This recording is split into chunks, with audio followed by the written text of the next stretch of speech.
구원의 청사진 2가 또 만들어졌습니다. 지난 시간의 내용을 연결해서 오늘 이 구원의 청사진을 마무리하도록 하겠습니다. 구원이라고 하는 것은 우리가 여러 가지 언어로 표현으로 말할 수 있겠지만 지난 시간에 그 중에 한 가지 말씀드린 것이 우리를 창조하신 하나님과 영원히 함께 사는 것, 그것이 구원이다. 그렇게 설명을 드렸습니다. 계시록 21장 3절과 4절에 보면 이 구원이 완성된 상태가 이렇게 그려져 나옵니다. 내가 들으니 보좌에서 큰 음성이 나서 가로되 보라 하나님의 장막이 사람들과 함께 있음에 하나님이 저희와 함께 거하시리니 저희는 하나님의 백성이 되고 하나님은 친히 저희와 함께 계셔서 모든 눈물을 그 눈에서 씻기심에 다시 사망이 없고 애통하는 것이나 곡하는 것이나 아픈 것이 다시 있지 아니하리니 처음 것들이 다 지나갔음이라. 이것은 구원이 완성된 상태를 말하고 있습니다. 구원이 완성되면 인간을 창조하신 하나님과 우리가 함께 영원히 살게 되는 것입니다. 이것은 환상이 아니고 조만간 그리스도의 재림과 함께 우리 인간 세상에 현실로 다가올 것입니다. 이 분명한 하나님의 약속의 말씀을 믿고 사시기를 바랍니다. 그런데 성경이 우리에게 가르쳐주고 있는 구원이라고 하는 것은 무조건 예수만 믿는다고 되는 것이 아닙니다. 원칙이 있고 법칙이 있고 절차가 있습니다. 그래서 우리가 지난 시간에 여기에 관련된 성경절을 여러 절을 봤지만 한 절만 다시 복습을 하겠습니다. 그날에 예수님께서 재림하실 때입니다. 많은 사람이 나더러 이르되 주여 주여 우리가 주의 이름으로 선지자 노릇하며 주의 이름으로 귀신을 쫓아내며 주의 이름으로 많은 권능을 행치 아니하였나이까 하리니 그들이 다 주의 이름으로 여러 가지 일들을 하고 하나님의 사업을 했는데 그때 예수님께서 그들에게 밝히 말씀하시기를 내가 너희를 도무지 알지 못하니 불법을 행하는 자들아 내게서 떠나가라 하리라. 이 불법이라고 하는 것이 무엇일까요?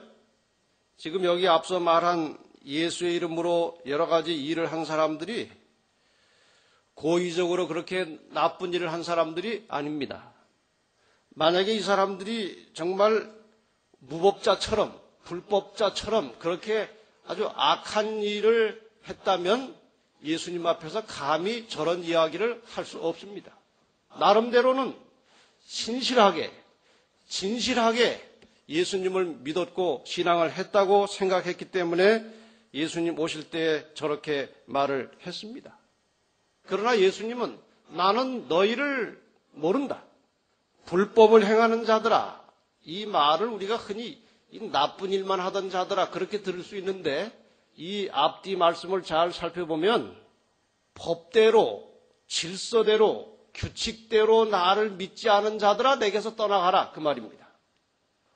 호세아 8장 2절로 4절에도 비슷한 말씀이 하나가 더 있습니다. 저희가 장차 내게 부르짖기를 나의 하나님이여 우리 이스라엘이 주를 아나이다 하리라. 이스라엘이 누구를 안다고요? 주를 압니다. 이스라엘이 이미 선을 실어버렸으니 말이 조금 어렵습니다만 의를 하나님의 뜻을 떠나버렸다 그 말입니다. 대적이 저를 따를 것이라. 저희가 왕들을 세웠으나 내게서 말미암지 아니하였고 저희가 방백들을 세웠으나 나의 모르는 바며 저희가 또 그 은금으로 자기를 위하여 우상을 만들었나니 파멸을 이루리라. 여러분 이 성경절은 자주 찾는 성경절이 아닙니다. 잘 보시면 마태복음 7장 22절과 23절 말씀과 거의 같은 것입니다. 이스라엘은 하나님을 향하여 우리가 주를 압니다.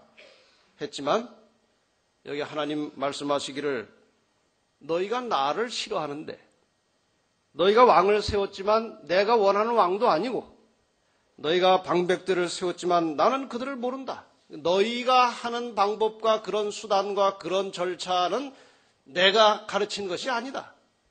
하나님께서 그들을 거절하셨고 하나님의 방법대로 믿지 않던 자들은 마침내 우상을 만들어서 파멸을 당하게 되는 것입니다. 예수를 믿기 시작했지만 하나님의 뜻과 하나님의 방법을 따르지 않고 자기 나름대로 하나님을 만들어 섬기는 사람들은 결국에 가서는 우상까지 만들게 된다는 것입니다. 그래서 나는 너희를 모른다고 선언하십니다. 오늘날 많은 사람들이 하나님을 믿고 하나님을 부르고 하나님을 찾습니다. 그런데 하나님이 어떤 분인지를 제대로 알지 못하고 하나님을 찾고 믿는 사람들이 많이 있습니다. 그 결말이 무엇입니까? 하나님이 어떤 분인지도 잘 알지도 못한 채 하나님을 찾고 하나님을 믿는 사람들의 결말이 무엇입니까? 결국 교회를 중단하고 하나님을 저버립니다. 하나님이 어떤 분이고 구원이라고 하는 것이 어떤 절차에 의해서 이루어지는 것인지를 가장 분명하고 확실하게 우리에게 가르쳐 주는 것이 바로 구약에 예시된 성막, 성소 제도입니다. 지난 시간에 우리는 이 성막을 가지고 좀 이곳저곳 구석구석을 살피면서 이제 말씀을 좀 상고했습니다. 성막 밖에서 죄를 지은 사람이 이제 성막 안으로 들어가서 번제단, 죄를 해결하고 물두멍, 상징적으로 말하면 이제 씻음을 받고 오늘 우리의 표현으로 하자면 침례를 받고 이제 구원을 받습니다. 그리고 성소로 들어가서 구원받은 사람이 어떻게 살아야 되는지 그 훈련을 하게 됩니다. 지난번 저기까지 가다가 지성소를 못 들어간 채 끝났습니다. 그래서 오늘 지성소를 좀 들어가야 되기 때문에 왜냐하면 저 성소 밖의 일이나 뜰에서의 일이나 혹은 성소 안에서 이루어지는 모든 일의 중심과 근원은 지성소에서 나오는 것이기 때문에 우리가 지성소의 원리를 모르면 나머지 것도 껍데기에 불과합니다. 이 성소는 죄를 해결하는 구조입니다. 성막에 살다가 죄를 범하면 희생제물을 가지고 뜰 안으로 들어옵니다. 그런데 지금 우리가 좀 더 근본적으로 한번 생각해야 될 주제가 있는데 죄가 무엇인가 하는 것입니다. 죄는 무엇인가? 죄는 하나님과 불화하게 되는 것. 성경이 말하는 죄의 본질은 그것입니다.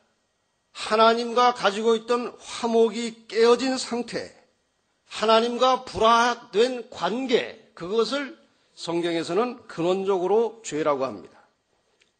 이렇게 죄를 지으면 죄를 죄로 정하는 기준이 있어야 죄가 됩니다. 우리나라 이 사회에서도 아무리 나쁜 죄를 지어도 그 죄에 대한 법상의 규정이 없으면 죄가 성립이 안 됩니다. 그럼 저 범죄한 사람들이 이제 죄를 느끼게 되면 이제 들어와서 재물을 하나 가지고 들어와서 양을 잡습니다. 잡아서 자기 죄를 저 양에게 옮겨버립니다. 자기는 이제 무죄가 되는 것입니다. 자기가 죽을 죄를 저 양이 대신 당하는 것입니다. 그 다음에 이제 이 과정과 절차는 여러분이 다 보셨는데, 그럼 뜰 밖에서 무슨 어떤 기준으로 죄를 느끼고 죄라고 생각돼서 희생제물을 끌고 뜰 안으로 들어와서 제물을 잡느냐 이것입니다. 좀 전에 말씀드린 대로 좀 근원적으로 설명을 드리자면 죄의 결과가 이제 사망이라고 하는데 우리가 사망이 어떻게 시작되는지 한번 보십시다.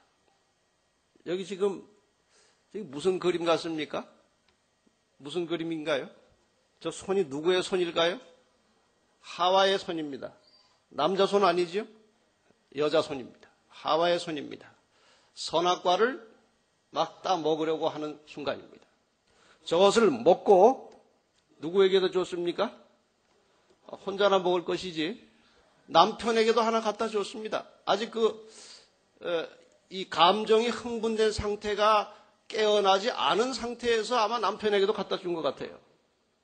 이 말짱한 정신을 가지고 있던 남편은 즉시로 야 이거 뭔가 운명이 왔구나. 결국 뭐 요즘 법적인 용어로 말하면 동반 자살한 것입니다. 동반. 같이 죽어야지 뭐 나만 혼자 살아서 못하랴. 저 때로부터 이제 죄라는 것이 시작되었다고 말하고 저 이후로 하나님께서 이 두 사람에게 명한 것이 죽음이라고 하는 것입니다. 너는 흙이니 흙으로 돌아가라 하고 죽음을 명하셨습니다. 죄의 삭은 사망이라고 했는데 도대체 저게 무슨 죄인가? 과일 따먹은 게 뭐가 그렇게 큰 죄입니까? 왜 저것이 그렇게 큰 죄입니까? 과일 하나 먹었는데 또 혼자만 몰래 먹은 것이 아니고 후하게 남편에게까지 하나 갖다 주었는데 저것은 하나님의 말씀에 불순종한 것입니다. 하나님의 말씀에 불순종함으로 하나님과 화목하던 관계가 깨진 것입니다. 성경은 그것을 그 상태를 죄라고 합니다. 그리고 그렇게 되었기 때문에 죽음이 오는 것입니다. 왜 그럴까요? 생명의 근원이신 하나님과 불화하게 되므로 관계가 단절되어 버렸기 때문에 하나님으로부터 오는 생명이 끊어져 버린 것입니다. 그래서 이 인간이 죄를 짓고 죽는다고 하는 것이 뭐 이렇게 나쁜 죄를 잔뜩 지어가지고 죽는 것이 아니고 그 죽음의 제1 원인은 하나님과의 분리 때문에 죽는 것입니다. 그 분리는 하나님의 말씀에 순종하지 않음으로 오는 것입니다. 자, 그러면 왜 하나님의 말씀에 순종하지 않는 것 자체가 하나님과의 분리를 말하는 것이냐? 좀 전에 이 그림에서 보시는 대로 저 지성소에 하나님의 임재가 빛으로 나타나 있죠? 그 쉐키나라고 하는 하나님의 임재를 상징하는 빛 바로 밑에 무엇이 있습니까? 하나님의 계명이 있습니다. 하나님의 존재와 하나님의 말씀을 가장 적은 글자로 요약해 놓은 십계명. 저것은 뗄 수 없는 관계로 직결되어 있습니다. 저거는 뗄 수 없는 관계입니다. 사람이 떼어서는 안 되는 것입니다. 사람이 바꿔도 안 되는 것입니다. 구약의 말씀을 통해서 확실하게 좀 더 깨닫고 넘어가겠습니다. 시편 97편 2절에 보면 구름과 흑암이 그에게 둘렸고 의와 공평이 그 보좌의 기초로다. 제가 이 설명은 한두 번 이미 한 것입니다. 그러나 여기에서 하지 않으면 안 될 대단히 중요한 것입니다. 구름과 흑암이 그에게 둘렸고 의와 공평이 그 보좌의 기초로다. 하나님의 존재, 하나님의 보좌의 기초에 의와 공평이 있다는 것입니다. 의는 무엇인가? 저것은 체데크라고 하는 원어인데 기준, 법을 말합니다. 공평이라고 하는 것은 미스파트라는 말로 되어 있는데 기준에 의해서 공정하게, 공평하게 다스리는 것을 말합니다. 그럼 의를 좀 더 구체적으로 알아볼 수 있지 않을까 생각합니다. 같은 시편 97편 6절에 보면 의가 무엇인지를 상당히 근접하여 설명하고 있습니다. 하늘이 그 의를 선포하니 모든 백성이 그 영광을 보았도다. 하늘이 무엇을 선포했습니까? 의를, 체데크를, 법을, 기준을 선포할 때에 모든 백성들이 그 영광을 보았다고 했습니다. 그럼 저 하늘이 선포한 의가 무엇일까요? 시내산에서 온 이스라엘 회중이 지켜보는 가운데 하나님께서 선포하신 십계명이 바로 의입니다. 그것이 바로 기준입니다. 이것이 바로 법이고 이것은 하나님의 존재와 뗄 수 없는 관계로 직결되어 있는 것입니다. 성서에도 마찬가지죠. 하나님의 임재, 영광, 쉐키나가 하나님의 법 위에 존재하고 이 법은 하나님의 존재의 기초가 되는 것입니다. 그래서 십계명을 폐했다고 말하는 사람들은 하나님이 돌아가셨다는 말을 하는 것입니다. 저것은 절대로 폐할 수 없는 것입니다. 하나님의 보호자, 하나님의 존재의 기초가 계명입니다. 저것은 폐할 수 없는 것입니다. 혹시 폐지까지는 안 됐지만 일부분을 고쳐서 하나님을 믿어보려고 하는 것은 원래 하나님 말고 다른 하나님, 우상을 만들려 하는 것과 같은 것입니다. 여러분, 뭐 이렇게 꼭 상을 만들어가지고 절하고 하는 것만 우상이 아닙니다. 성경이 가르치고 말하고 있는 원래 하나님을 자기 마음대로 바꾸고 변형시켜가지고 믿어도 그거를 우상을 숭배하는 것입니다. 그 대상이 하나님이라 할지라도 자기가 만들어 놓은, 변형시켜 놓은 하나님은 우상입니다. 절대로 하나님의 계명은 고쳐서는 안 되는 것입니다. 그래서 저 하나님과 직결되어 있는 계명과 불화하게 되면 자동적으로 하나님과 불화한 것입니다. 이해가 가십니까? 저건 뗄 수 없는 관계이기 때문에 그래요. 하나님과 그 법은, 계명은 뗄 수 없는 관계이기 때문에 법을 건들면 하나님을 건드는 것입니다. 법과 불화하면 하나님과 불화하는 것입니다. 절대로 불변의 법입니다. 성경에 명한 대로 제 아내와 저는 하나입니다. 성경에서 둘이 한 몸을 이룰지로다 했으니 하나입니다. 그 원리 때문에 혹시 여러분 중에 저희 집사람과 다퉈가지고 기분이 안 좋고 감정이 이렇게 대립되어 있으면 저희 집사람과만 안 좋은 것이 아니고 누구하고도 안 좋아요. 저하고도 안 좋게 돼요. 맞습니까? 제가 혹시 여자끼리 관계인데 내가 그까짓 그 사람 내가 미워해서 뭐래? 나도 구원받아야 되는데 하고 제가 너그럽게 마음을 먹는다고 해도 제 집사람과 불화하고 있는 당사자가 저만 보면은 슬슬 피할 것입니다. 때로는 저까지 미워지고. 왜 그렇습니까? 하나인데 그중에 둘이 합쳐서 하나인데 그중에 하나를 건드리면 같이 건드려지는 거예요. 하나님의 존재와 하나님의 법 계명이 하나이기 때문에 하나님의 법을 건들면 이것은 하나님을 도전하는 것이고 하나님의 말씀을, 하나님의 존재 자체를 부인하는 것입니다. 그래서 불화하게 되는 것이고, 그래서 생명의 근원이신 하나님과 등을 돌려버리면 죽을 수밖에 없는 것입니다. 이것이 성경의 삶과 죽음의 원리입니다. 자, 그래서 지난번에 우리가 그 죄를, 하나님과 불화된 관계를 어떻게 해결하고 화해하고 살 것인지에 대하여 이제 뜰과 또 성소 안의 절차를 잠깐 살펴봤습니다. 저 번제단은 예수 그리스도의 희생을 말하는 것입니다. 그렇죠? 그래서 우리가 받아야 할 죽음을 예수님께서 대신 받으셨고 그 사실을 믿는 자들에게는 죄를 용서하시고 죄가 용서되었기 때문에 구원해 주시고 영원히 살 수 있는 새로운 생명을 우리에게 부여하셨습니다.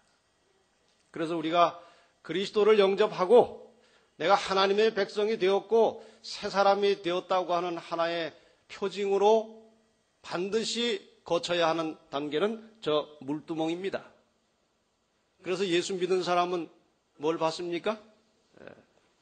침례를 받습니다. 물은 예수 그리스도의 부활하심으로 말미암아 이제 너희를 구원하는 편이 곧 침례라. 아무 공로는 없습니다. 그래서 예수 그리스도의 공로를 믿음으로 받아들였을 뿐입니다. 믿음으로 받아들이는 순간에 우리는 하나님과 우리 사이를 가로막고 있던 그 불화의 장벽이 무너지고 다시 우리는 하나님과 하나가 됨으로 생명의 근원과 연결됨으로 우리는 영원히 다시 살 수 있게 되는 것입니다. 그래서 그렇게 내가 새 생명으로 태어났다는 표시로 침례를 받습니다. 저 물두멍은 침례를 말하는 것입니다. 저렇게 해서 구원은 완성되었습니다. 어디에서? 뜰에서 구원은 완성이 되었습니다. 이제 성소로 들어갑니다. 성소 안에 기물들이 있었죠? 떡상과 향단과 촛대가 있었습니다. 저 세 가지는 모두가 다 저 안에, 지성소 안에 들어있는 법과 하나님의 존재와 내가 어떻게 조화를 이루며 살아갈 수 있는지 그 원리를 설명함과 동시에 우리로 하여금 차츰차츰 하나님의 존재에 익숙해지도록 우리를 훈련시키는 여러 가지 교훈들을 저 속에 담고 있습니다. 법과 조화를 이루는 삶을 연습하는 과정입니다. 저 과정에 넘어질 때도 있고 실수할 때도 있지만 하나님께서는 여전히 우리를 붙드시고 저 지성소로 우리를 끌고 가십니다. 구원이라고 하는 것은 우리의 모든 죄된 속성이 완전히 없어지는 것이 아니고 우리의 삶의 방향이, 우리가 살아가는 삶의 경향이 바뀌는 것입니다. 구원을 받은 사람들은 최소한도 계획적으로, 의도적으로 하나님과 불화하지는 않습니다. 혹시 부지 중에 인간의 연약성 때문에 하나님과 잠시 불화하게 되는 경우는 있을지라도 계획적으로, 의도적으로 하나님과 불화하지 않습니다. 그리고 하나님과 불화한 상태가 되면 즉시로 깨닫습니다. 그리고 원 상태로 되돌아옵니다. 그리고 늘 하나님의 요구에, 하나님의 계명에 자신의 삶을 조화시켜 나가는 것입니다. 우리의 이러한 삶은 자신의 의지 가지고는 거의 불가능합니다. 그래서 이러한 우리를, 연약한 우리를 돕기 위해서 오신 분이 성령이십니다. 로마서 8장 26절로 28절의 말씀을 우리 다 같이 한번 읽어보겠습니다. 시작. 이와 같이 성령도 우리 연약함을 도우시나니 우리가 마땅히 빌 바를 알지 못하나 오직 성령이 말할 수 없는 탄식으로 우리를 위하여 친히 간구하시느니라. 마음을 감찰하시는 이가 성령의 생각을 아시나니 이는 성령이 하나님의 뜻대로 성도를 위하여 간구하심이니라. 우리가 알거니와 하나님을 사랑하는 자 곧 그 뜻대로 부르심을 입은 자들에게는 모든 것이 합력하여 선을 이루느니라. 이 모든 것 속에는 우리의 실수도 포함이 되어 있습니다. 인간의 연약함도 포함이 되어 있습니다. 그러나 이 모든 인간이 가지고 있는 전체가 하나님으로 방향을 정하고 성령께서 이끌어 가실 때에 그 모든 것이 합력하여 하나님의 뜻을 이루어가게 되는 것입니다. 그래서 우리의 매일매일 삶의 일상생활 속에서 우리는 끊임없이 성령의 역사를 구하는 간절한 기도가 필요합니다. 여러분, 하루도 잊지 말고 하루도 건너뛰지 말고 성령께서 나의 생각을 지배하시고 나의 발걸음을 인도하시고 나의 삶을 지배해 주시도록 기도하시기를 바랍니다. 성령께서 우리를 돕지 아니하시면 우리의 존재와 삶 자체가 죄입니다. 어떻게 할 길이 없는 것입니다. 우리의 의는 하나님으로 가기에 아무 역할도 할 수 없습니다. 성령께서 우리를 도우심으로만 우리는 하나님의 뜻을 이해할 수 있고 하나님의 뜻을 향해서 갈 수가 있습니다. 이제 근원적으로 이 성소 제도를 살펴보면 모든 원리는 지성소에 하나님의 존재와 법궤로부터 흘러나오는 것을 깨닫게 됩니다. 여기 한 중요한 성경절을 보겠습니다. 그런즉 율법은 무엇이냐? 범법함을 인하여 더한 것이라. 자, 앞에 율법은 무엇이고 뒤에 범법했다고 할 때 저 법은 무엇일까? 같을까요? 다른 것일까요? 저 내용상으로 앞에 나온 율법과 뒤에 나온 범법이라고 했을 때 법과 같은 법입니까? 다른 법입니까? 다른 것입니다. 분명히 다른 것입니다. 지금 앞에 말하는 율법은 원래 법이 아니고 추가된 법입니다. 범법함을 인하여 추가된 법을 지금 이 문장에서는 율법이라고 말하고 있습니다. 그럼 그 율법은 언제까지 유효한 것이냐? 천사들로 말미암아 중보의 손을 빌어 베푸신 것인데 언제까지? 약속하신 자손이 오시기까지 있을 것이라. 저 앞에 말하는 율법은 한시적인 법입니다. 누가 오실 때까지, 예수님이 오실 때까지만 존재할 수 있는 한시적인 법이에요. 저 한시적인 법은 무엇인가? 천사들로 말미암아 중보의 손을 빌어 베푸신 것인데 저것은 성소 장막을 말하는 것입니다. 저 모든 성소의 제도는 지성소 속에 들어있는 하나님의 법을 범했을 때에 어떻게 해결할 것인지를 제시하는 하나의 상징적인 구조입니다. 그 앞에 말한 율법은 저 지성소 법궤 속에 뭐가 들어있습니까? 하나님의 존재와 직결된 원법 10계명이 들어있습니다. 저 법을 어겼을 때, 죽게 되었을 때 어떻게 그 죄를 해결하고 다시 살게 되는 것인지 그 원리를 이 성소가 설명하고 있는 것입니다.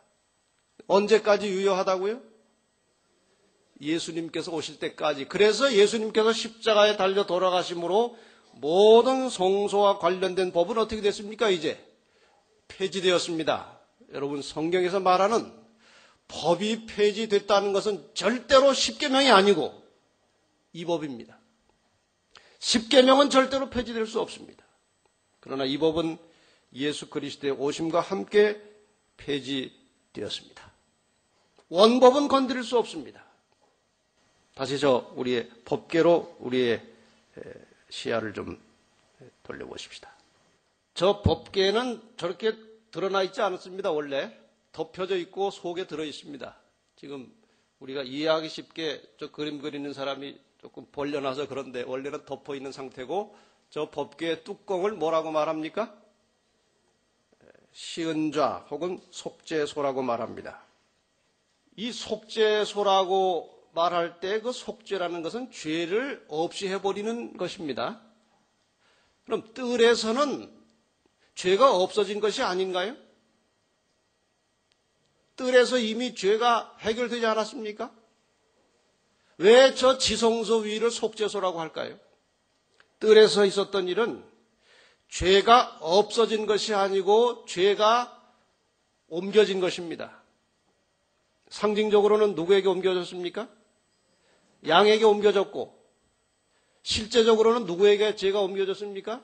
예수 그리스도께 죄가 옮겨진 것이지 죄가 없어진 것이 아닙니다. 그 죄가 완전히 없어지는 것은 우리가 가지고 있던 죄가 하나님과 함께 살 정도로 없어지는 것은 그리스도께서 재림하시기 직전에 심판이 종결되면서 죄가 없어집니다. 그 일을 속죄소에서 하는 것입니다. 하나님의 은혜로 되는 것입니다. 그래서 저 위에 속죄소를 다른 말로 뭐라고 합니까? 베풀 시에 은혜 은자 해서 은혜를 베푸는 자리다 해서 시은좌 그렇게 말합니다. 이제 성소에서 저 법에 맞는 삶을 살던 법과 조화를 이루며 살던 사람이 마침내 휘장을 지나서 어디로 들어갑니까? 지성소로 들어가면 누구를 만납니까? 하나님을 만나게 되는 것입니다. 영화롭게 되는 것입니다. 하나님은 영광스러운 분이시기 때문에 우리가 영화롭게 되지 않으면 하나님을 만날 수가 없습니다. 주님께서 오실 때 우리를 호련히 하나님과 함께 살 수 있는 영광스러운 모습으로 우리를 바꿔주시고 변화시켜 주실 것입니다. 그렇게 되고 난 후에 우리는 하나님을 만나서 영원히 같이 살게 되는 것입니다.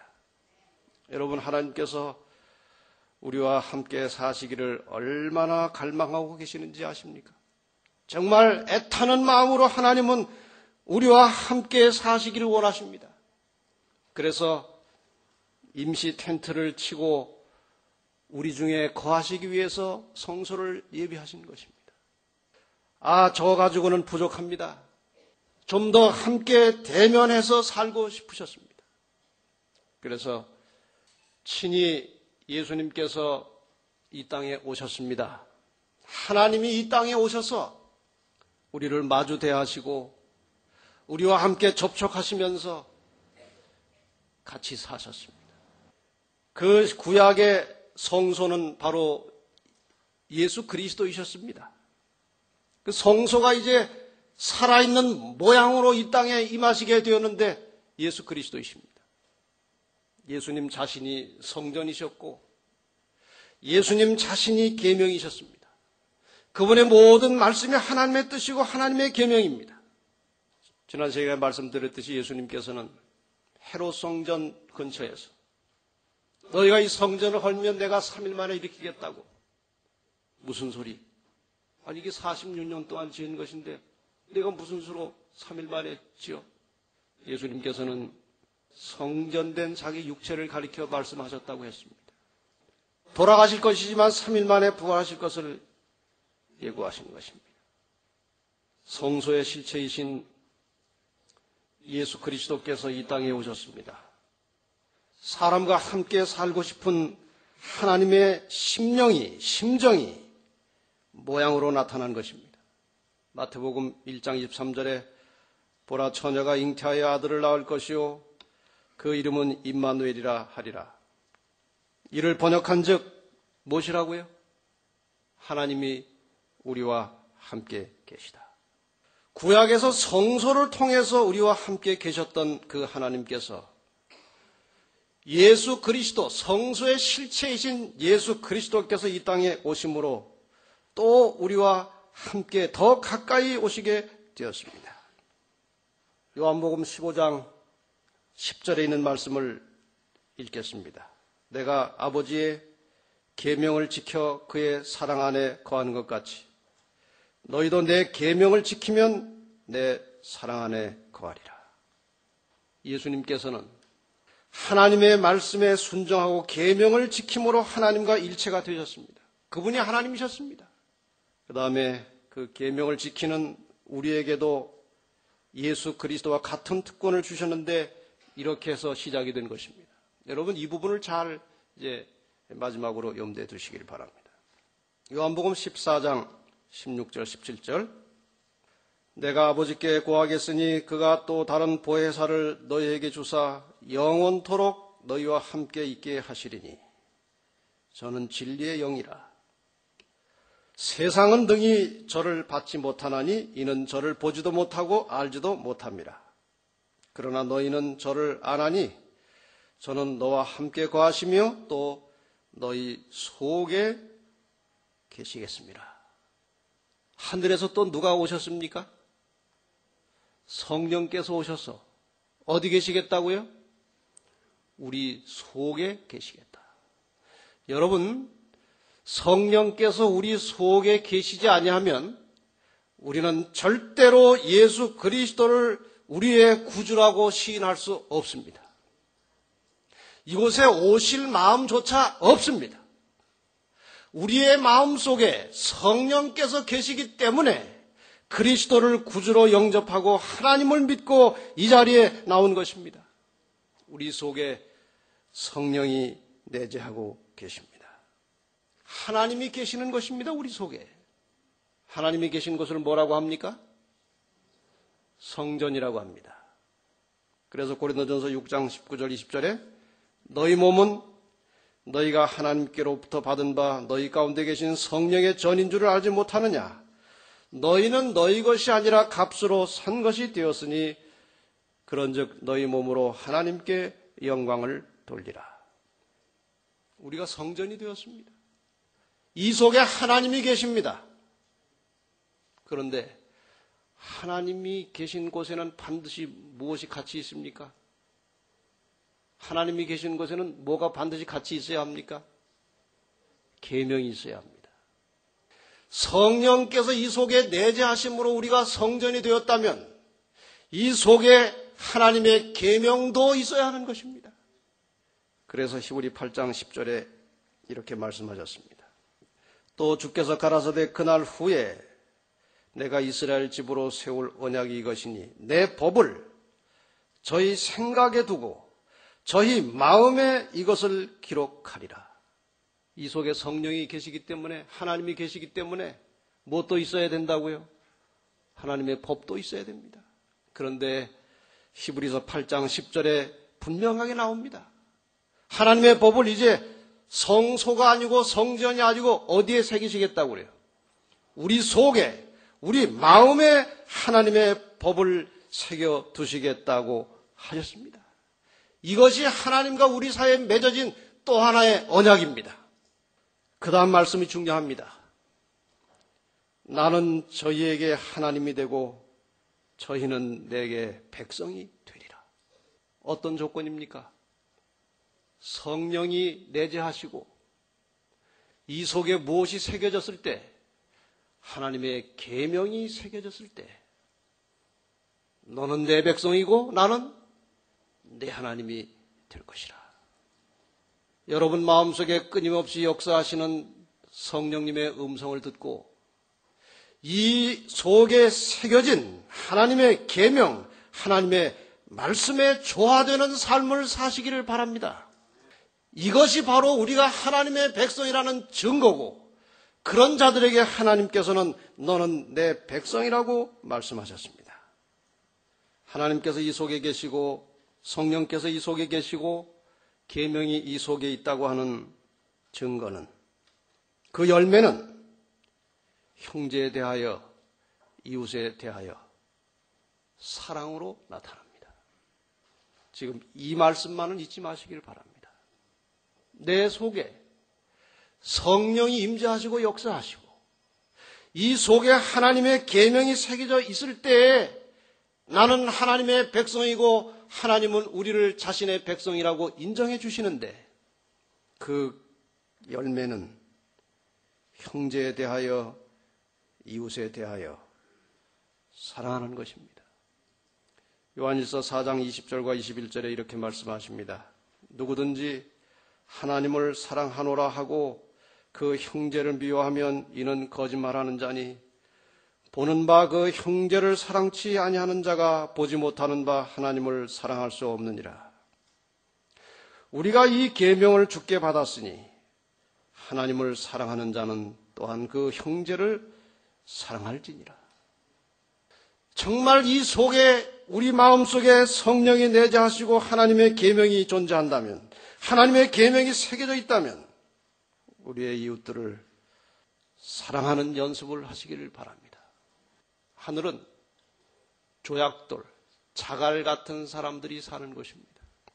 그 조약돌이 어떻게 되어 있습니까? 반들반들하고 만들만들합니다. 흠이 나 있습니까? 각이 있습니까? 뾰족한 곳이 있습니까? 어떻게 그런 돌이 됐을까요? 어떻게 그런 돌이 됐습니까? 그 자갈이 산에서 내려오면서 깨지고 부딪히고 닳아지고 떨어져 나가고 계속 돌고 돌아서 마침내 아무 각이 없는 부드럽고 매끈매끈한 돌이 된 것입니다. 이런 사람들이 모여있는 곳이 천국입니다. 우리는 모두 다 연약한 인간들이기 때문에 살다 보면 나와 맞지 않는 사람, 나를 해치는 사람, 상식적으로도 이해가 잘 안 되는 사람들이 우리 주변에 항상 있습니다. 그리고 자기도 그런 사람입니다. 자기도. 그래서 미워하게 되고 근처에 가고 싶지도 않고 그 사람 생각하면 교회도 가고 싶지 않아. 그런 사람들이 우리 주변에 늘 있습니다. 벗어날 수 없습니다. 어떤 사람은 심지어 그런 말까지 합니다. 물론 진담은 아니겠지만 나 저 사람 하늘에 가면 나 하늘에 안 가. 아이고 거기까지 가서 또 아이고 난 저 사람 가면 안 가. 지난번에 어느 대화 중에 그런 얘기가 나왔어요. 그래서 제가 뭐라고 대답했는가 하면은 그런 사람은 데려가지도 않아요. 걱정할 거 없습니다. 안 데려갈 테니까. 그런 사람들이 늘 주변에 있습니다만 우리가 그러한 생각들을 품고 살면 안 됩니다. 안 할 수는 없어요. 그러나 품고 살면 안 됩니다. 그러한 생각이 내 생각에 오래 간직되고 남아있는 동안에 하나님의 법이 나를 지배하지 않고 사단의 법이 나를 지배하게 되는 것입니다. 구원을 받고 하나님의 백성이 됨과 동시에 우리 마음속에 새겨진 하나님의 법을, 계명을 간직하고 있다면 우리가 하나님의 뜻을 벗어난 상태를 속히 깨닫게 될 것입니다. 그리고 우리의 그러한 상태를 바로 잡아주시기 위해서 성령께서 아직도 일하고 계십니다. 우리 속에 내재하시는 성령의 역사하심을 통해서 그분의 도우심을 받아서 언제나 누구라도 이해하고 용서하고 사랑할 수 있는 사람이 되시기를 간절히 바랍니다. 아무쪼록 이 교회에 정말 성령이 그 마음에 내재하시고 계명이 새겨진 많은 성도들이 일어나서 사랑이 넘치는 아름다운 교회가 되기를 간절히 바라면서 말씀을 마치겠습니다.